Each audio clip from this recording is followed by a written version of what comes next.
Good afternoon, everyone.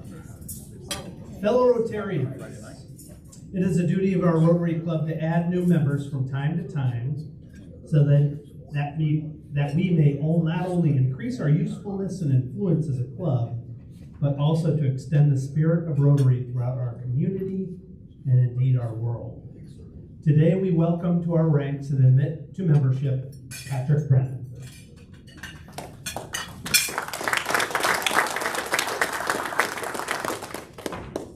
Rotary is an international organization of business and professional people with more than 33,000 Rotary clubs in over 200 countries.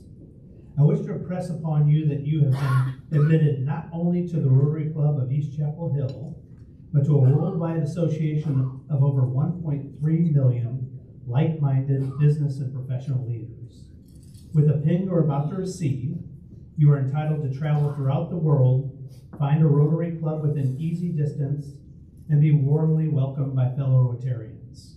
Even though the language may be different, the food unusual, and the location far from home. Patrick, the honor and privilege of Rotary membership also carries with it duties and obligations. You will be expected to attend our club's regular meetings, to enthusiastically perform your share of club service with our teacher supply store, youth services, monthly family house dinners, bike night, dental missions, and other causes. Also to actively participate in our fellowship activities like the holiday party, Valentine's Day lunch, steak night, and pop-up events. And to place your knowledge and talents at the disposal of the club. Always remember Rotary's motto, service above self. Our goal in Rotary is to encourage and foster the development of fellowship as an opportunity for service, high ethical standards in business and professions, dignifying each Rotarian with an opportunity to serve society. Rotary challenges you to live by the four-way test in all you say or do. First, is it the truth? Second, is it fair to all concerned? Third, will it build goodwill and better friendships? And fourth, will it be beneficial to all concerned? Do you accept these challenges and commitment? Then I please ask all members to rise. Patrick Brennan, in the name of Rotary Club of East Chapel Hill, it is now my honor and privilege to formally admit you to membership in our club and to ask your sponsor, Matt, to affix the emblem on your lapel. There it is.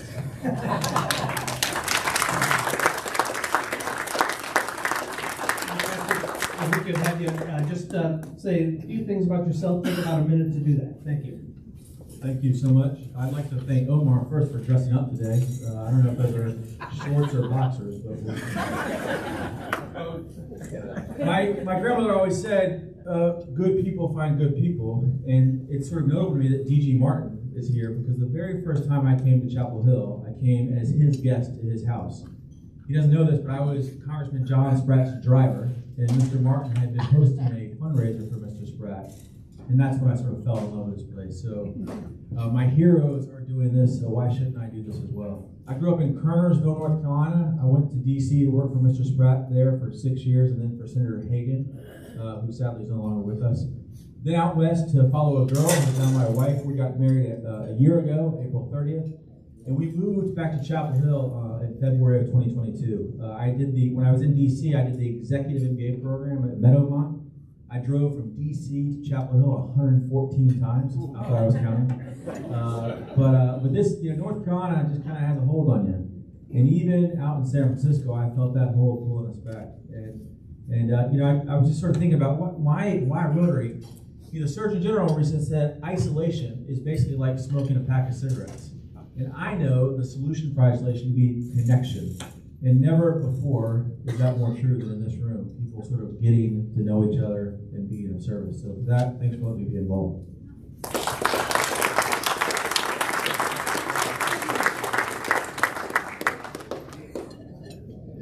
Omar, just a quick thing. Yes. Tim said I could ask this. Yes. Who is driving that awesome Lancia to the picnic last night? Is it 60-year-old perfectly restored Italian sports car. I gotta know whose car. It's yours? Oh, yeah, it was a beautiful. I looked at it too. Might have to.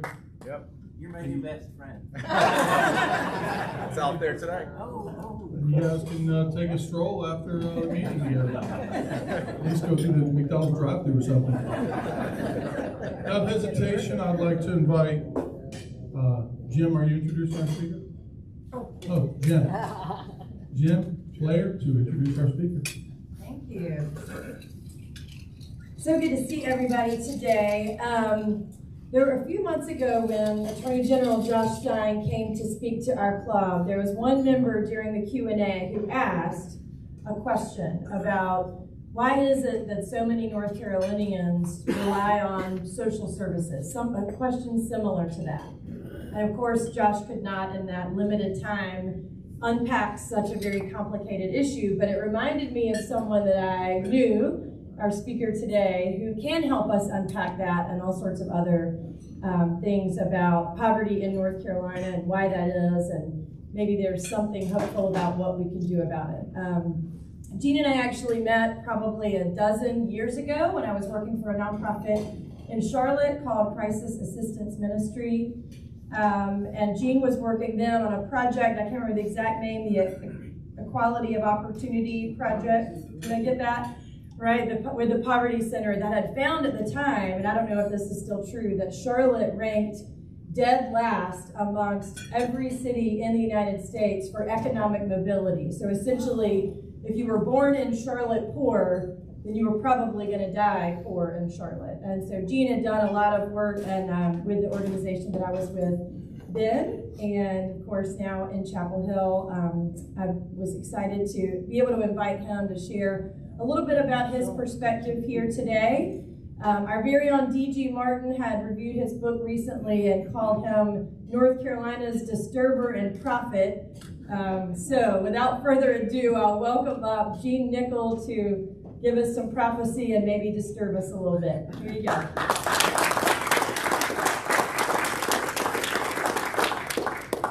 DG has his way with names. I am last of all things a prophet. And, you know, a little bit when you think about a prophet, you think of someone who has some moral worth and some, you know, is sort of a holy guy. And I just want to explain that in my case, there's no applicability. And everybody who knows me knows as much, but DG's been very kind to me. It's nice to be here. I actually spoke to you guys about 100 years ago, I think. A lot of us have been here a long time. I used to speak a lot to Rotaries, maybe more than is common. Less so now. I think the theory is I'm not as sweet as I used to be. Now if a Rotary was going to ask me to come speak, it'd have to be the Chapel Hill Rotary, East Chapel Hill, or the Berkeley Rotary, or the Boulder Rotary, all of which I've spoken at. So the change in career time, I suppose. I appreciate the invitation. I misunderstood. I thought that I was being invited to steak night, which is why I came. But if you need a speaker next to steak night, even if you and I don't actually have to say anything, then I'm your fellow. And I wanted to congratulate the new members. Patrick, I just was reminded that I too followed a woman to Chapel Hill. It's a very common path, and to all the good in my case. A bunch of you I haven't seen in a long time, and so I want to apologize for the hair. I haven't had a haircut since the COVID business. I learned that you don't actually have to cut your hair, you can just sort of rope it and can tie it back there. I don't recommend it, but my oldest daughter, I'm a constitutional lawyer and law professor. My oldest daughter told me that I'd been studying the Founding Fathers for so long that now I look like one. So, you kind of get the point. I'm not as mean as that picture up there. Jennifer was kind to invite me to speak about the book that I have that's just out. It's called Lessons from North Carolina, Race, Religion, Tribe, and the Future of America. Let me say this. It's just a wee bit political. So I thought, well, I could spare everybody that and talk about other matters. My new book is, though, dedicated to the Board of Governors, in case you were curious on that, with a little special shout out to Phil Berger. So that's the general direction. I was thinking that it's nice to be here and talking in Chapel Hill. I'm out and about quite a bit. And it occurred to me that the university that I love, my home, is always happier if I'm engaged a little further away from the campus. So Chapel Hill's a little close for their taste. I learned about this some time ago. I was instructed by the university that whenever I write in the newspapers or something, that I should say that I do not speak for the University of North Carolina. I was honored by that instruction. I said just out of 1,500 faculty members, they had one who needed to say that he didn't speak for the University of North Carolina, so I thought this was kind of high praise. But to make the point about distance, when this happened, I talked to him and I said, okay, how does this work? Because I've got an article coming out next week in the Harvard Journal of Law and Policy, and one in about a month coming out in the Duke Journal of Constitutional Interpretation. Am I supposed to put a disclaimer on those too? It's going to look a little odd, and the powers that be explained, oh no, you don't have to put a disclaimer on that. No one gives a shit what you say in the Harvard Law Review. It's just if you write for the Raleigh News and Observer and the Charlotte Observer that you need to explain to everyone that your employer hates you. So it does make me a little nervous to be this close to home, but I am glad not to be far. I would be right at home if we were meeting just over here at Monterey's, about a block and a half from here, where I dine more regularly than in these fancy quarters over at Sheridan. But thanks for the invitation. I'm going to talk about what I think of as North Carolina's largest challenge: poverty. Poverty amidst plenty in this vibrant state.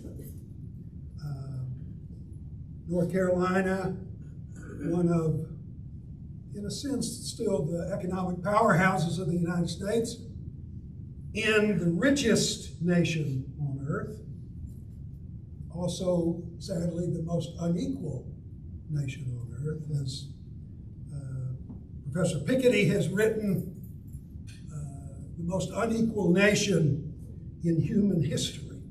At any time, any place, anywhere in the world, any epoch. Now, I'm not enough of an economist to know if Piketty's actually right about that, but so maybe, what if we only come in third in human history? Maybe he's wrong a little bit, but you get the point. And in North Carolina, which on average is worse than the United States as a whole on the fronts that I'm going to talk about. We're tonight in the United States, 10 million kids can't get enough to eat. Here in North Carolina, almost 1 in 5 of our children lives in wrenching poverty. 1 in 4 of our kids at the youngest stage, under 5, 1/3 of all children of color. 600,000 Tar Heels live in extreme poverty, which is on incomes of less than $13,000 a year for a family of 4. And all of this is not only tragic and debilitating, but it shames us as a people, violating our constitutions, our pledges of allegiance, our religious creeds, and our claims to decency at the same time. But I'm going to talk about poverty in a little different way.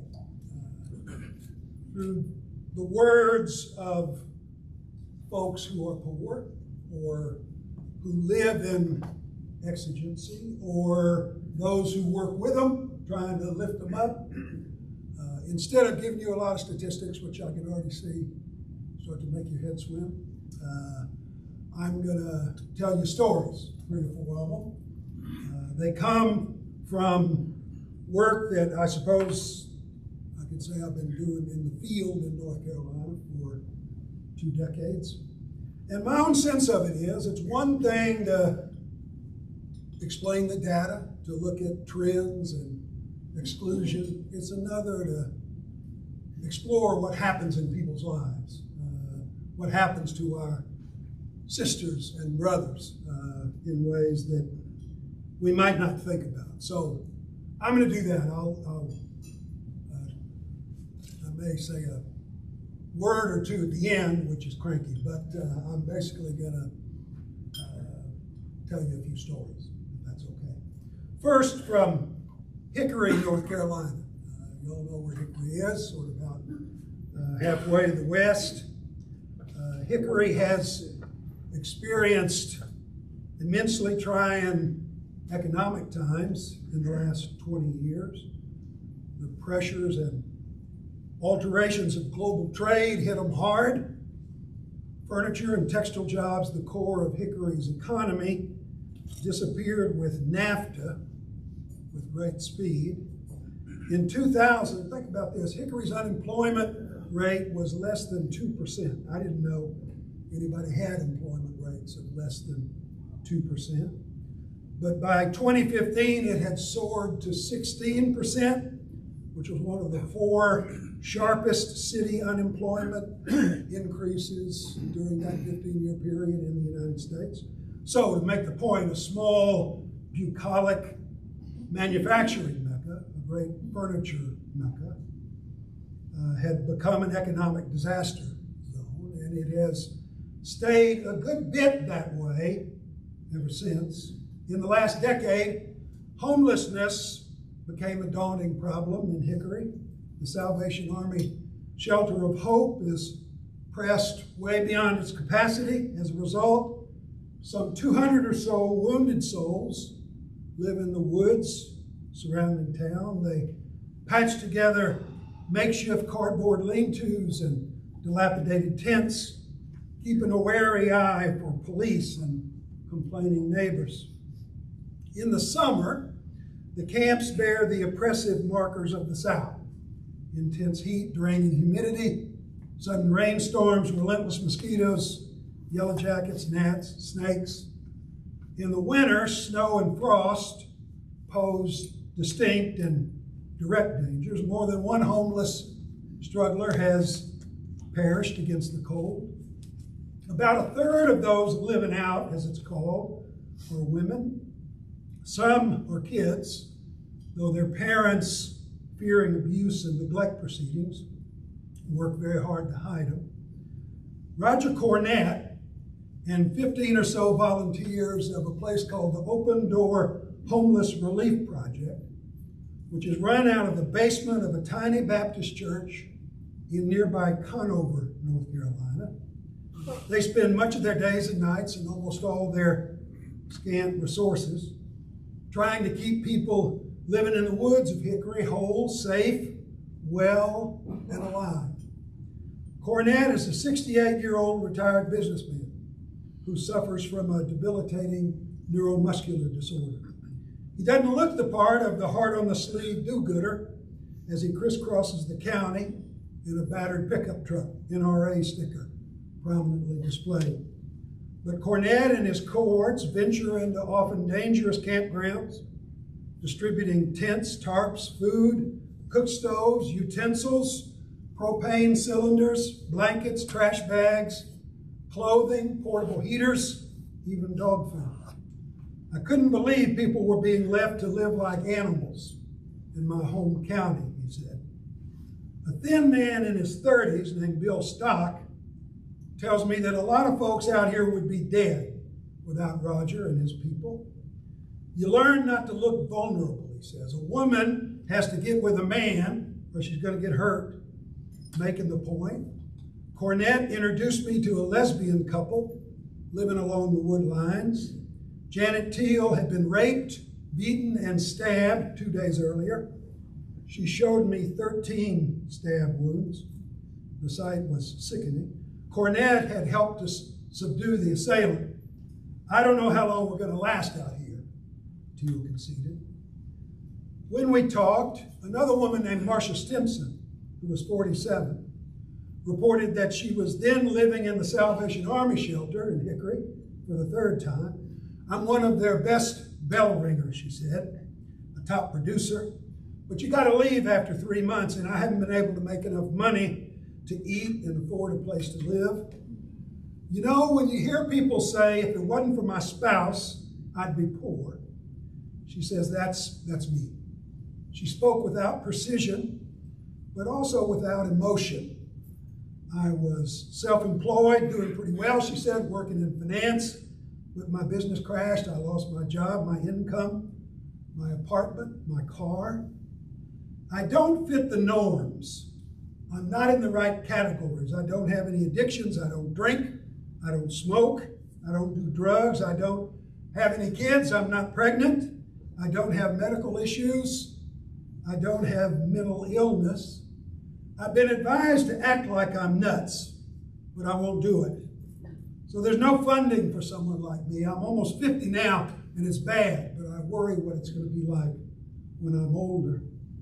Stimson had lived in the woods surrounding Hickory for months at a time for over 3 years. I'm self-sufficient, she said. For ages, I wouldn't apply for food stamps. It was too embarrassing. But she recounted a hard cycle. You work, you save a little money, then you try and get housing, like I was working over at Healthy Home Market in Hickory, but it closed and I lost my apartment. At first, I liked the idea of living outside. I'd always enjoyed camping when I was a little girl, but she quickly learned that you have to be secretive all the time. If people find out who you are, they'll call the cops or they'll steal your stuff, or worse. She lived most of the time with a friend, Dave, so other men would usually leave her alone. But even then, she told me she didn't feel safe. To tell you the truth, in the middle of the night, I find raccoons even more frightening than men. Stimson packed all her belongings in a trash bag each morning and took them with her so no one would steal them. When we'd come back, she said, I sneaked past the mobile homes there on the road, because if they saw me, they'd report me. The morning wasn't as bad. She said, I'm an early riser. So long as I get out of the woods by 5 o'clock, you don't have to worry much about being seen. She was shocked when she first moved to Hickory. She said there were hundreds of people living in the woods, lots living in their cars, a lot more couch hopping, going from place to place. I had never thought of people living in cars as the lucky ones. There are some amazing people, she said here, like Roger and the Open Door folks, but mostly no one can stand the sight of homeless people. We give them the creeps. In words that I haven't been able to forget, Stimson explained this way. When you've lost your job and you lost your savings and you lost your home and your car, and then I even lost my cat, who was very dear to me. I know that sounds funny or stupid, but losing my cat hurt me deeply. When you lose everything, you lose your sense of being a person. You lose your own independent identity. You lose your own space to fill in the world. That's the line that's stuck with me. Your own space to fill in the world. You lose your independence. You lose your sense of being a human being. You lose your sense that you have a chance at a decent life, or that you deserve one, or that you are worthy of existence. I've been meeting of late, again, with the remarkable Hickory folks. Roger Cornett and his colleagues minister still to over 150 stressed and often broken souls living out. Unemployment has returned to elevated levels in Hickory, again with potent job losses in manufacturing, textile, and hospitality. By last year, the Hickory metropolitan area faced one of the highest jobless rates in North Carolina. Cornett explained, look, even if you can find work, you can't make ends meet on $8 or $9 or $10 an hour, not with housing and groceries and food and electricity and a car and gas.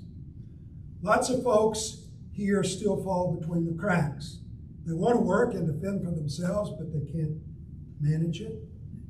Chaplain Cornett's personal burden has been amplified. Now, almost 70, his neuromuscular disorder has progressed. He's forced to undergo a more wrenching therapy regime, and his doctor has demanded that he limit trips into the woods. After a couple of bad COVID bouts, a younger, heartful, and courageous chaplain named James Herman has taken point on Open Doors outreach efforts in the homeless camps. Though Cornett still runs the ministry 24 hours a day, finds the resources to sustain the work, and inspires other volunteer troops to keep folks in Catawba County from starving or freezing to death. Cornett acknowledges, given his immune system challenges, I'm lucky that working in the woods of Hickory for a decade hadn't killed me. 4 campers close to Cornett had died in recent months when we spoke last. Hickory needs to do more. It's obvious, people know it. He asked city council members to please come out with me to see the folks trying to eke out an existence in the woods, but none have ever been willing to come.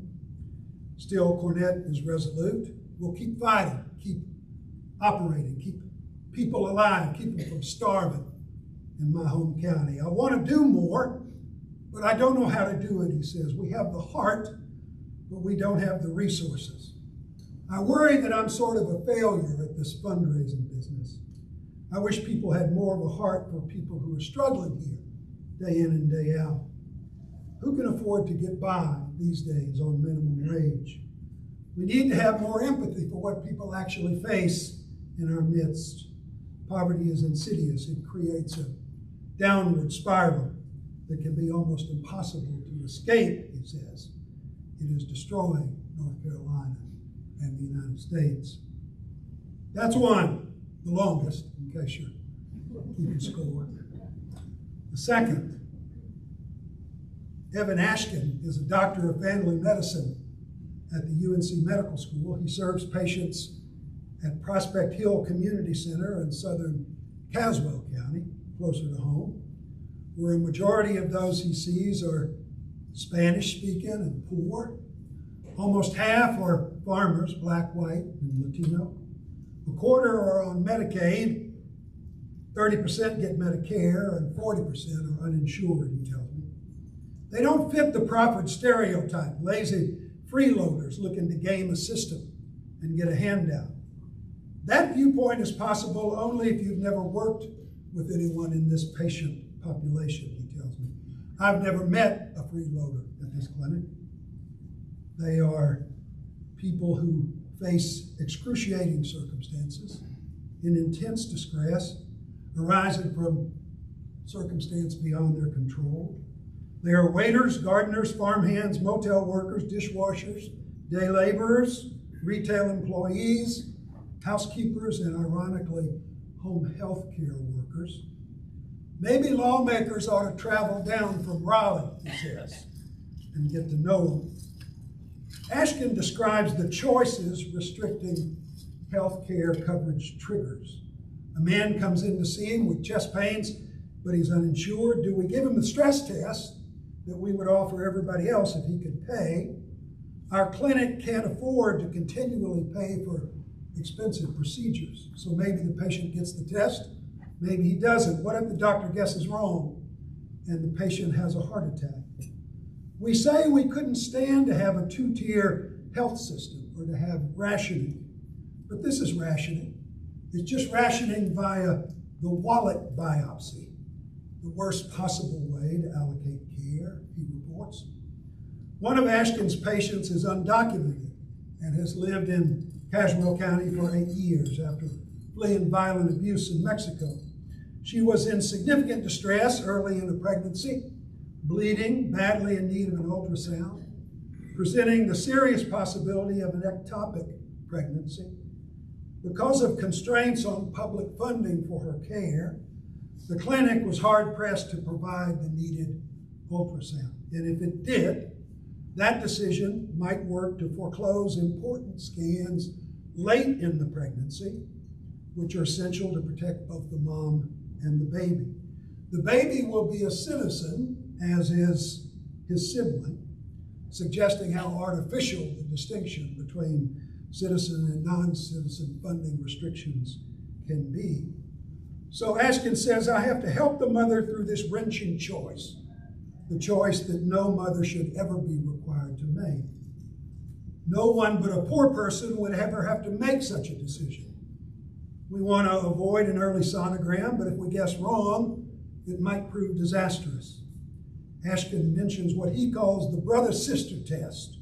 Would I think it tolerable that my sister had to make such a choice? Thinking of Ashton's patients, North Carolina has the second highest rate among the states of poverty-level, low-wage jobs. 39.3% of all full-time, full-year workers here make less than 2/3 of the state's median wage, therefore earning less than $29,000 a year. Contrary to the lore, these aren't kids seeking to get a little work experience before they head off to Stanford. Over 61% of North Carolina low-wage workers are between 25 and 64 years of age. Nearly 6 out of 10 Latinx workers are included in the category. 48% of African Americans. 44% of women and 33% of men in North Carolina are low-wage workers. Matthew Desmond has explained that these working poor are not primarily teenagers bagging groceries or scooping ice cream in paper hats. They are adults and often parents wiping down the hotel showers and toilets, taking food orders and bussing tables, eviscerating chickens, let me say, at meat packing plants, minding children at 24-hour-a-day child care centers, picking berries, emptying trash cans, stacking groceries, shelving at night, driving taxis and Ubers. You know, you remember when Roy Williams said, do I take a Uber or an Uber? I've been confused about that word ever since, so most of the time I say Uber, and I hope you forgive me. Third story, LaShonda Cook. LaShonda Cook has taught in very high poverty Durham schools for over 20 years. She estimates that in a typical year, 20 of the 26 students in her class would come from families facing extreme economic distress. They are kids who often didn't have enough to eat, who sometimes didn't own coats, who wore the same clothes day after day. Students who knew the trauma of coming home to the eviction notice, or explained that they couldn't do homework the night before because the electricity had been cut off. They've scarcely traveled out of their neighborhoods in Durham, or gone to restaurants, or seen an interstate highway, or been to the mountains or the coast. Many are from single-parent households where the mother, or less often the father, works long hours at the night shift, so maybe even third or fourth graders live largely unattended.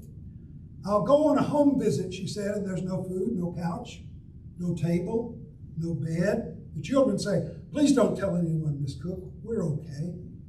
But I know, I grew up in public housing myself. I know why they're acting out.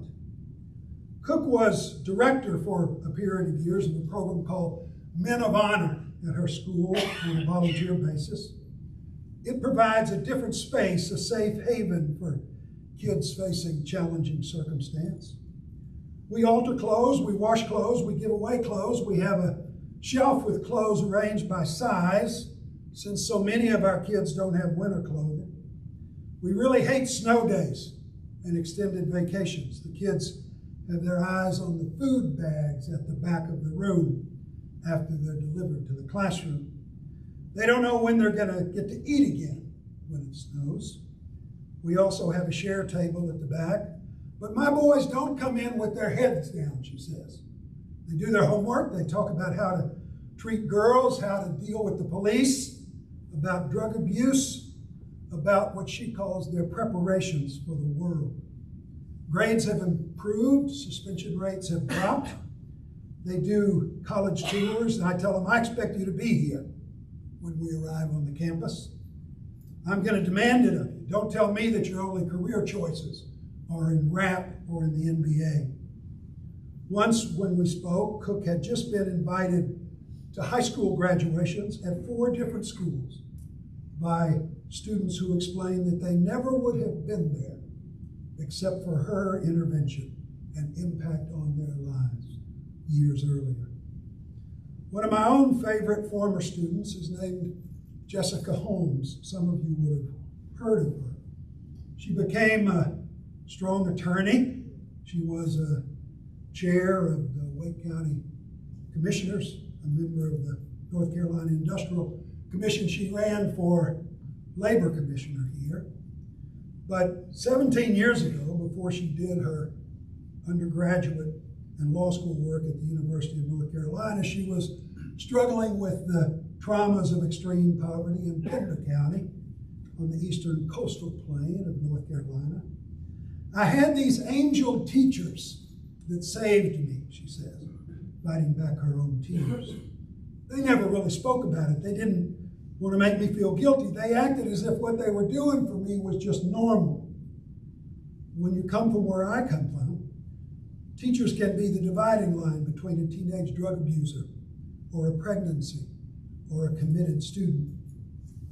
Holmes thinks that she had teachers committed to ending intergenerational poverty one student at a time. I'm not really so far removed from the life of those high poverty kids, she told me. 5 kids, a single mother, sheltered from homeless housing to homeless shelter. We changed schools a lot. I didn't know until I went to college that some people had showers and air conditioners and central heat in their houses.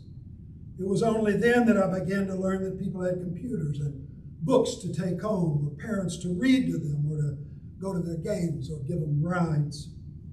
I'm asked to go to school programs now as a county commissioner.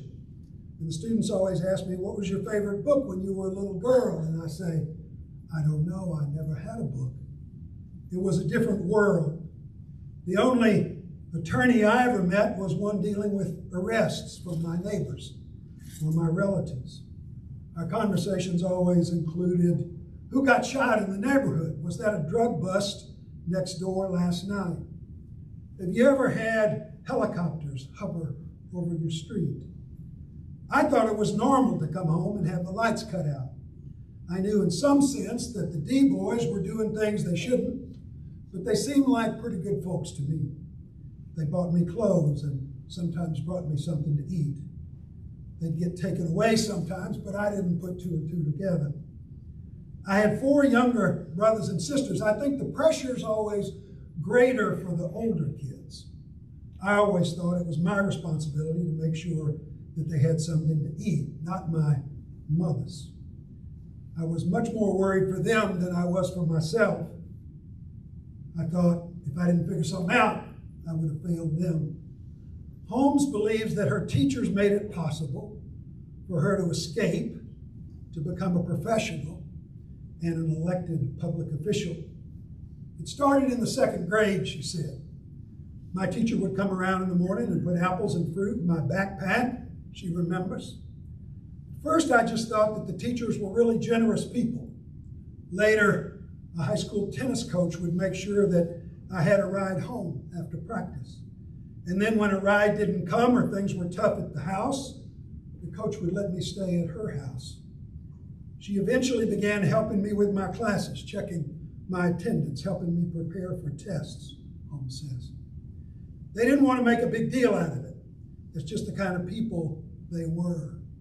For all the talk you hear about bad teachers, she said, I know that angel teachers saved my life.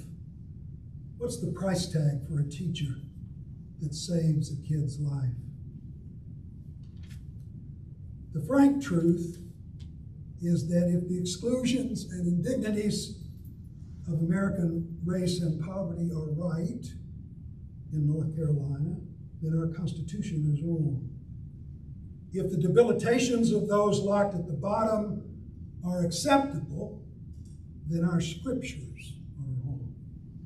If these denials of equal citizenship and humanity are permissible, then we pledge allegiance to a cynical illusion, not a foundational creed. And I think we know it. It's like Lyndon Johnson said one time, we may not know everything, but we know the difference between chicken shit and chicken salad. Johnson wasn't always crude. He was just almost always crude. Like some of you, I spent a lot of my youth protesting Lyndon Johnson. He horrified in war. He was this big, complicated, inconsistent, hypocritical, larger-than-life Texan. I grew up in Mesquite, Texas myself. Johnson would holler at you and wave his arms at you and sweat on you and spit on you. I don't know why I'm drawn to him. But he also taught that American poverty touches both our personal conscience and our national mission. Under circumstances that are not enough unlike our own, he said this, and I'll conclude. Rarely in any time does an issue lay bare the secret heart of America itself. Rarely are we met with a challenge not to our growth or abundance or our security, but rather to the values and purposes and meaning of our beloved nation. And should we defeat every enemy, and should we double our wealth and conquer the stars, and still be unequal to this task, then we would have failed as a people and as a nation. For with a country as with a person, what is a man profited if he shall gain the whole world and lose his soul? For what does a man profit? Thank you very much.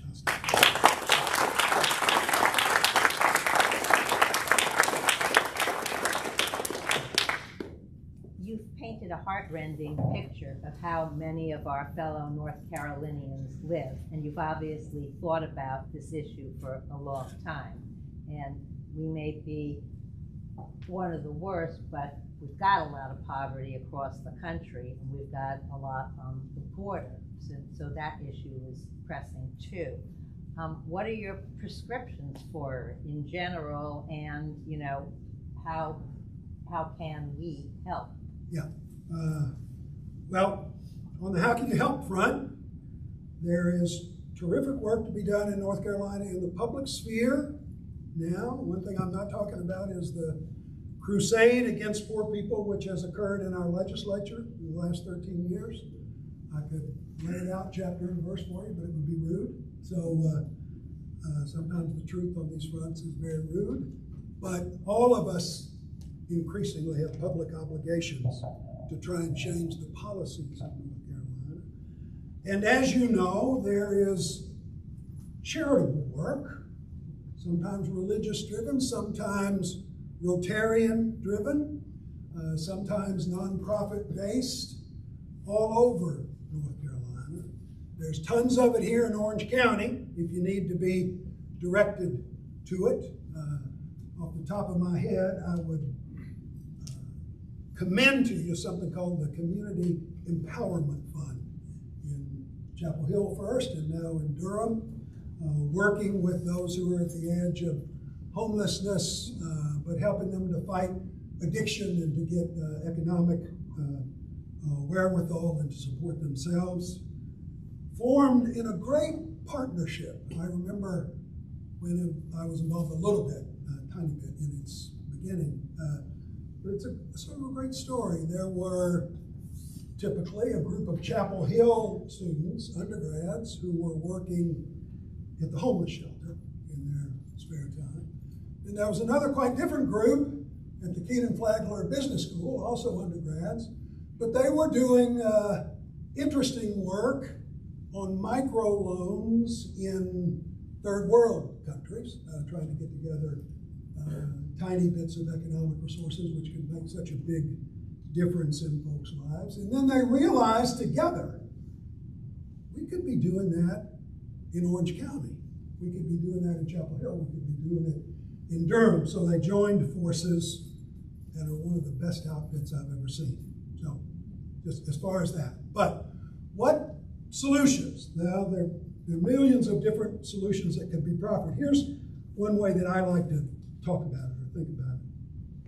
Jennifer mentioned crisis assistance ministries in Charlotte, and one of the honors of my life was spending a year and a half interviewing a group of about 15 clients of crisis ministries, almost all women of color, and we'd go down there every 6 or 8 weeks for 3 hours on a Wednesday night. Now we just ask them to talk about the challenges that they were facing in their lives, trying to keep their kids from becoming homeless. They were, and I've been fortunate to stay in touch with them, they're among the most steely and impressive humans I've ever known. I don't have the strength that they have, the steel. They are relentless in their determination to care for their children against all odds. And if they were here, here are some of the things they would say needs to be done. First, they wouldn't put it rudely, I do, but they'd say, it's the wages, stupid. They didn't talk like that, they were more mannered. But they said, look, I make, at the time, $8 an hour, $8.50 an hour. I work 2 jobs. I work more than 40 hours. But everybody here, everybody that I work for knows that you can't support your family, pay for electricity, pay for your housing, pay for food, pay for transportation on $9 an hour in Charlotte, North Carolina. So I live right at the edge of homelessness, and that's why I'm down here meeting with crisis ministries. I'm in the shadow of those big bank buildings. I'm trying to avoid living in the gutters right next to the edge of downtown. The first thing that those folks would say is, I'm a good employee, I work hard, I'm dependable. Why do you think it's acceptable to pay me a wage that you know leaves me in desperate poverty? Why is that all right? You say you have obligations to your shareholders, but what about me? I've been there a long time. I'm doing my very best by you. Won't you do your best by me? So the first thing they would say is that we ought to raise the minimum wage, and that we shouldn't, as occurred while we were having those discussions, have the legislature step in and say, if you have any cities who want in their goal to raise the minimum wage on their own, even though we won't do it, we're going to invalidate that. We won't let Charlotte raise the minimum wage. That's impermissible. Second, they would say this, at the time, and they would still be saying it now, why couldn't we treat health care more like a human right? I can't get health care. I can't afford it. It's not offered with my minimum wage jobs, and it costs too much to pay for it. And of course, our legislature didn't expand Medicaid. If they had, these folks would have all had health care. Hopefully, praise the Lord, we're going to do that soon. But they would say, I want to work. People want me to work. I can't stay healthy without health care.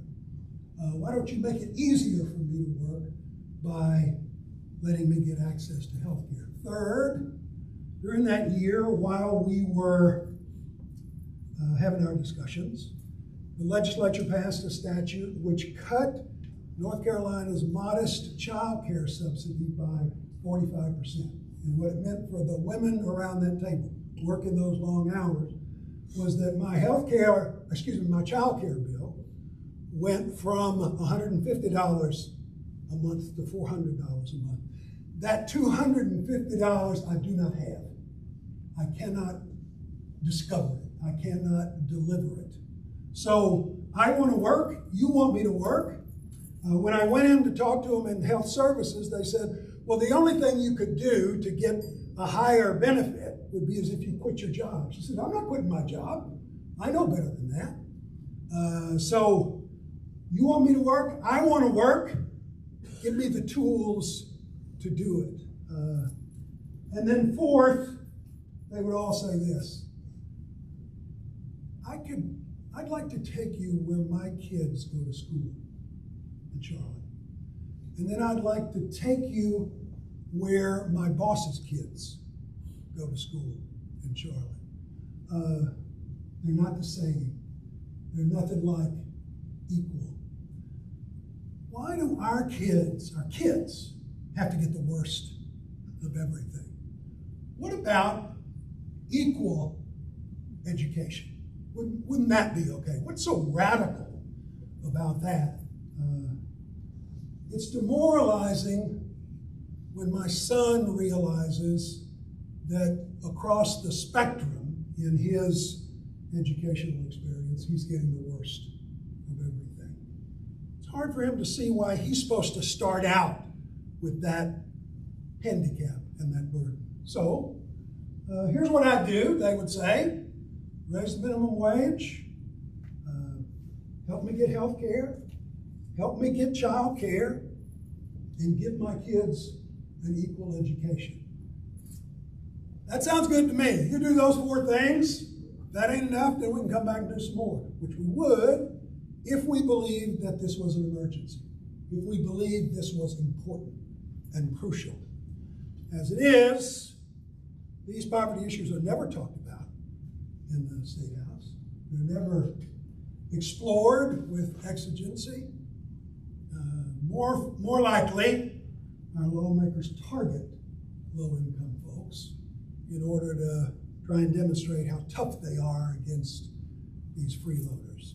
So we've got a lot of work to do. Patrick. Question for you. How's your wife? She's a lawyer, so I never win any argument. Oh, okay. That's right. I got a personal question for you, and then a broader question. The personal question is, by all accounts, you have had a traditional existence. You're a lawyer, you're a senior administrator, you grew up in Texas, you played football. What gives you the heart for this work? And then second, this is my second question.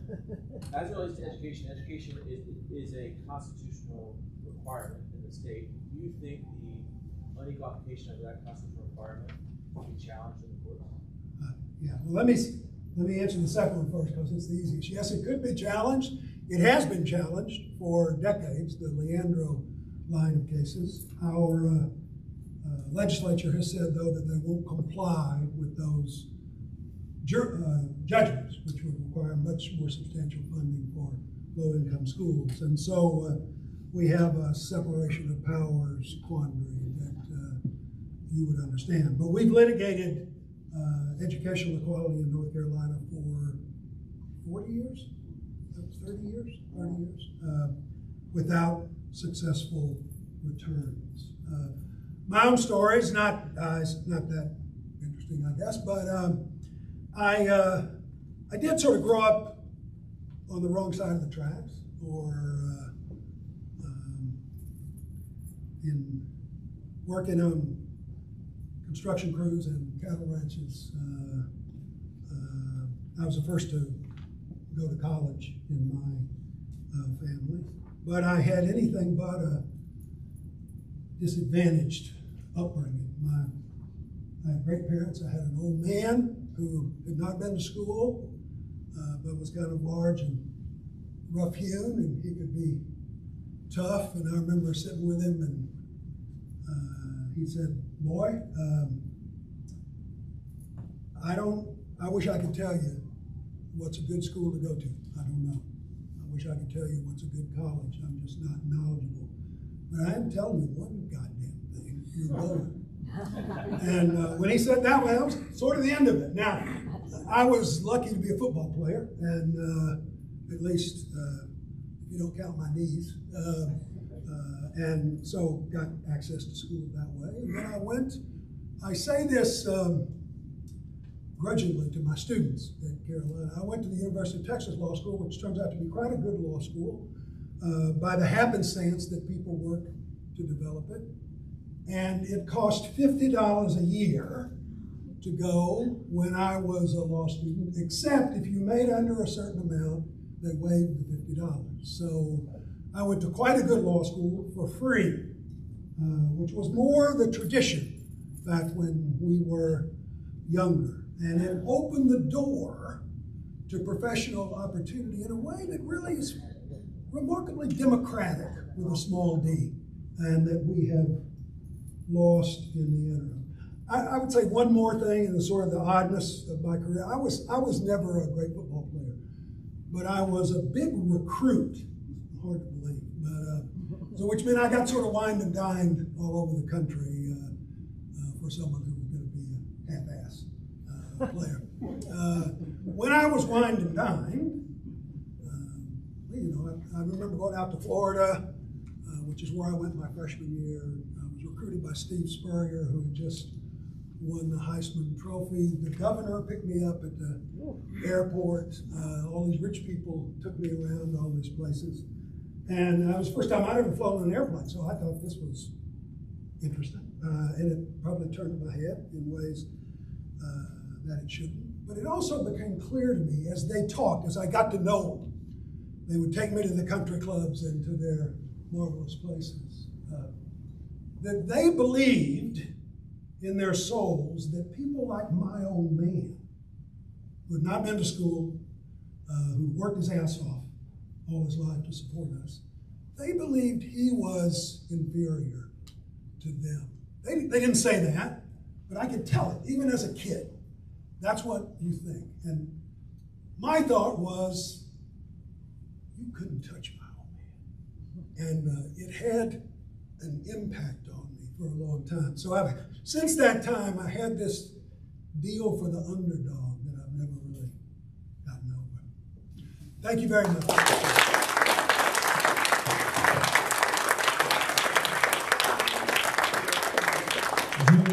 We have a token of our appreciation we'd like to present to you.